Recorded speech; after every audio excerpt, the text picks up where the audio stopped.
desça como a chuva, desça como a chuva, a tua palavra, que se espalhe como orvalho, como chuvisco na relva, como aguaceiro na grama.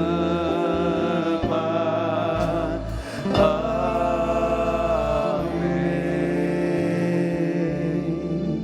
Filhos queridos, os elementos que nos são propostos são muito interessantes.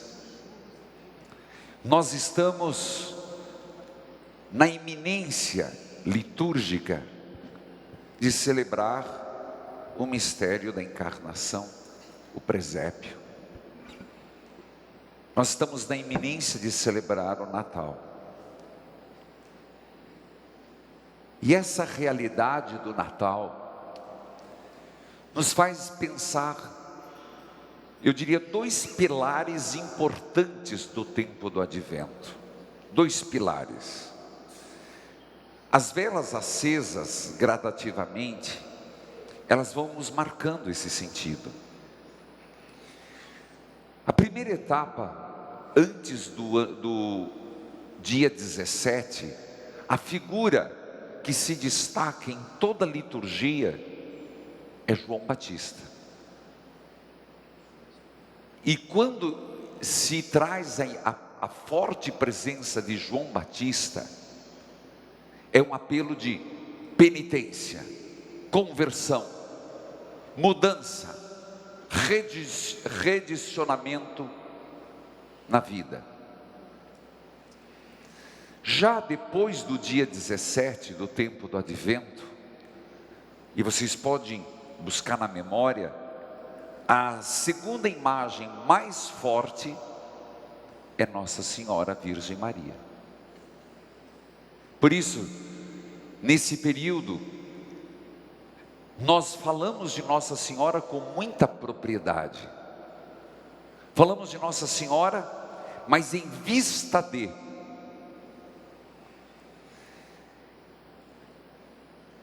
Você vai se perguntar, e o Evangelho, Padre, de hoje? As narrativas do nascimento de Jesus seguem duas fontes, e praticamente são dois os evangelistas que falam do nascimento de Jesus. Conseguem lembrar quais? Lucas. E Lucas, lembre a tradição que Lucas escutou de quem as histórias do nascimento? De Maria. Tanto lembre-se que Lucas foi aquele que, sentado na mesa com Nossa Senhora, fez um retrato da Virgem Maria, o primeiro ícone. Existe um outro, e esse vem do Evangelho de Mateus, que nós ouvimos hoje. Mateus também conta os fatos do nascimento de Jesus. Se Lucas teve como confidente Nossa Senhora, quem foi o confidente de Mateus? Não foi. Seria lógico São José, mas lembremos da nossa tradição que São José morreu antes da paixão, morte e ressurreição. Então não pode ter sido São José. Certamente um parente de São José, lá de Nazaré. Por isso, Mateus, que quer escrever para os judeus, conta na perspectiva de José. Por isso o Evangelho hoje aparece a figura de José muito forte. Sem dúvida temos muito a aprender de Maria, mas hoje São José também nos ensina algo sobre a encarnação. Vamos procurar. Filhos, Vamos ao texto. O texto nos ajuda bastante. Conta, Maria estava num pacto de castidade com José. José e Maria tinham estabelecido um pacto de castidade, de casamento. E José vivia isto e Maria também. Quem acompanhou a missa da Imaculada Conceição, eu dizia o quanto o arcanjo, não sei se vocês vão lembrar, ficou também estupefado, maravilhado, diante de ter que anunciar a uma virgem. Olha que impressionante. O texto de Mateus diz: antes de viverem juntos, Maria ficou grávida pela ação do Espírito Santo. E aqui coloca um ponto: José era um homem justo. Nós podemos achar pouco, mas não é. Lembremos que o que é ser uma pessoa justa? Na linguagem bíblica, tem até uma bem-aventurança. Bem-aventurados os que têm fome e sede de justiça. E nós sabemos que a justiça, segundo o princípio cristão, é aquela que não julga a partir de preconceitos, que sem saber o que está acontecendo, estabelece um juízo. Traduzindo, justo é uma pessoa que, sem saber os fatos, as implicações, se sente no direito de julgar. Então, quando diz que José era um homem justo, ele jamais, mesmo não compreendendo o que aconteceu com Maria, ele não iria condená-la. Isso é tão importante, meus irmãos. Hoje, nós temos uma dificuldade muito grande de não julgarmos. Nós temos uma dificuldade muito grande, porque em virtude de termos muitas informações, mesmo que essas informações não sejam verídicas, mesmo essas informações sendo pela metade, você pega um pedacinho aqui, junta, julga, condena e mata. É assim. É assim que nós vivemos. Você pode perceber, e nem preciso falar do fake news. Fake news que nada mais é do que uma fofoca disfarçada numa palavra inglesa, de gente que não tem o que fazer e que vai com a língua para o inferno. Mas nós somos muito rápidos no julgamento, partindo de preconceitos, de conselhos errados. Um primeiro aspecto desse sermão, depois do meu preâmbulo feito de Mateus, será que José não nos ensina a sermos pessoas mais justas? Se eu falei que justo é aquele que vive a justiça, isso é uma verdade. Então isso deveríamos, nossos problemas familiares. Eu fiz uma novena muito recente, Jesus pelas Santas Chagas, reconciliai a família. E quando eu vejo os testemunhos que vêm dessa novena, se fica perplexo de ver pais que não conversam com os filhos, pai que decidiu, eu não sei como pode uma pessoa dizer, tenho 2 filhas, eu decidi, essa não é mais minha, e nunca mais toca no nome. Eu não consigo imaginar na reconciliação, em vista não é só do Natal, Mas em vista da vida que está indo, como nos falta justiça. Lembremos que a justiça, ela tem outras primas irmãs. A justiça é uma virtude cardeal. Quais são as 4 virtudes cardeais? Se não me falha a memória: temperança. Qual outra? Fortaleza. Fortaleza. Qual outra? Prudência.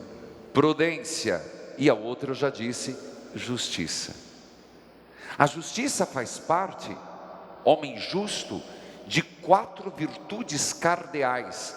A palavra cardeais vem de cardo.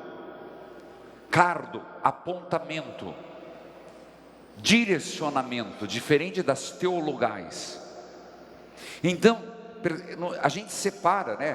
Prudência, a gente separa a fortaleza, a gente separa a temperança da justiça, mas elas são integradas. Então, quando você fala José era um homem justo, ele era um homem que tinha as virtudes. Em nós falta muito essas virtudes. Falta muito a temperança, o domínio de si. Falta muita fortaleza que José mostrou ter. Está faltando muito em mim e em você. Sermos pessoas que busquemos uma vida virtuosa. Não é qualquer jeito. Gente, quando chega o Natal, é um tempo, eu não canso de dizer, eu amo o Natal, eu tenho paixão pelo Natal, eu tenho paixão pelos enfeites, pelas músicas, mas é um tempo que, em meio a tudo isso, como você tem agido em relação a quando você não compreende os mistérios?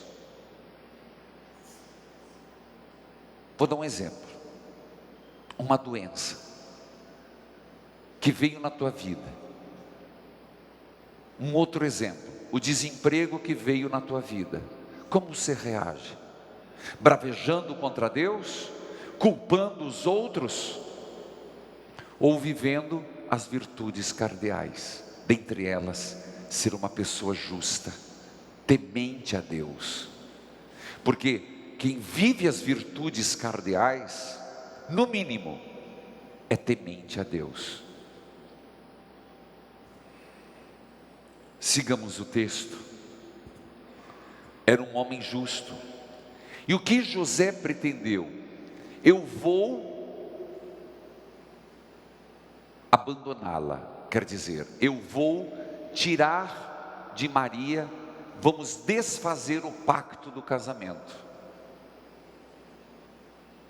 Ele pensava isso.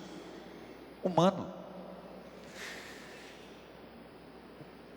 Em sonho, por isso eu vim aqui, esse São José dormindo, que eu tenho tanta devoção, dormindo, intercedendo, que tenho uma imagem dessa aqui grande, tenho na minha casa, tenho no meu quarto, tenho no estúdio, a quem tenho recorrido muito nesse ano de grande tribulação de todos os lados.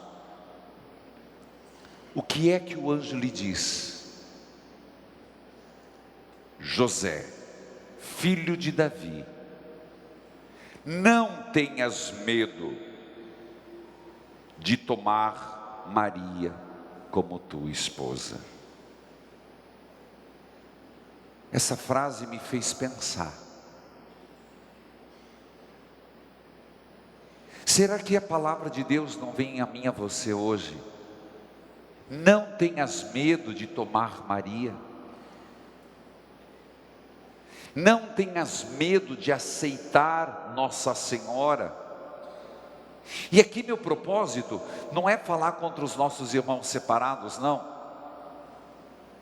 Mas se queremos viver o Natal, se queremos realmente entender aquilo, e eu gosto da palavra mistério, porque mistério não é algo como a gente, misterioso, não, é algo que tem uma luz divina, mas que ainda não enxergamos. Isso é mistério.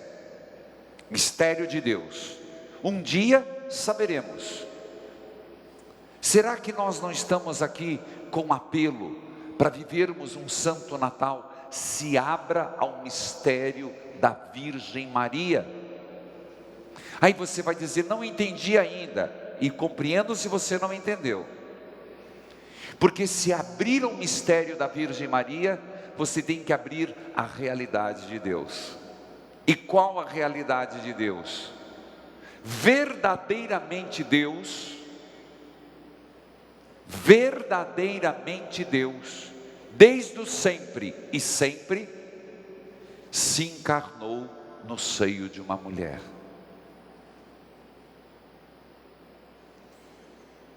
Para Maria também foi um mistério. Eu falo da palavra mistério, porque eu estou dizendo nós, o mundo moderno hoje, nós queremos provas. Nós queremos provas para eu ter fé. O mistério não é isso. O mistério requer um ato de fé, um ato de confiança. E estou batendo nessa tecla, porque há muitos que aceitam Jesus. Jesus está, um homem que passou pelo mundo. Não, Deus se encarnou. Segundo, eu aceito Jesus, mas não aceito Maria. Não. Por isso, José, aceite Maria, aceite verdadeiramente Deus que se encarna, e aceite que essa natureza divina no seio da mulher é humano. Aceite aquilo que nós católicos professamos: Jesus com duas naturezas, verdadeiramente Deus e verdadeiramente homem. Porque senão fica romântico olhar para a gruta. Podia ser um nenezinho. Romântico olhar para a gruta. Podia ser mais um, mas não, é Deus. Quando o anjo diz isso a José, ele está dizendo para mim e para você algo que às vezes nós nem compreendamos. Se abra ao mistério do Natal. Você não compreende, mas se abra a esse amor de Deus que baixou, encarnou, se tornou um de nós em tudo menos no pecado. De um lado, resumindo a minha homilia, sejamos mais justos. Quando você tiver um problema, filho, quando você tiver que tomar uma decisão, filha, pelo amor de Deus, não tome fruto de suas mágoas, de seus surtos, não tome na raiva, não tome decisões no sangue quente, pelo amor de Deus. Tome decisão na oração, tome decisão depois de algumas noites de sono, tome a decisão depois que o Senhor te aconselhar, mas ao mesmo tempo, uma mensagem muito espiritual em nossa vida. Abra-se, não tenhas medo de se abrir ao mistério da encarnação. Abra-se à Virgem Maria. Quem se abre a Nossa Senhora, se abre ao Cristo, ao verdadeiro Cristo homem, ao verdadeiramente Cristo Deus.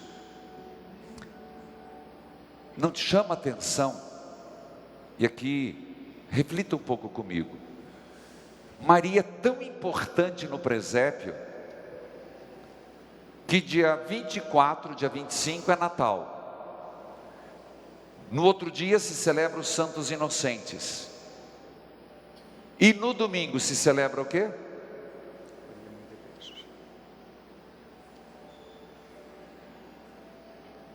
E depois do dia de ano se celebra o quê?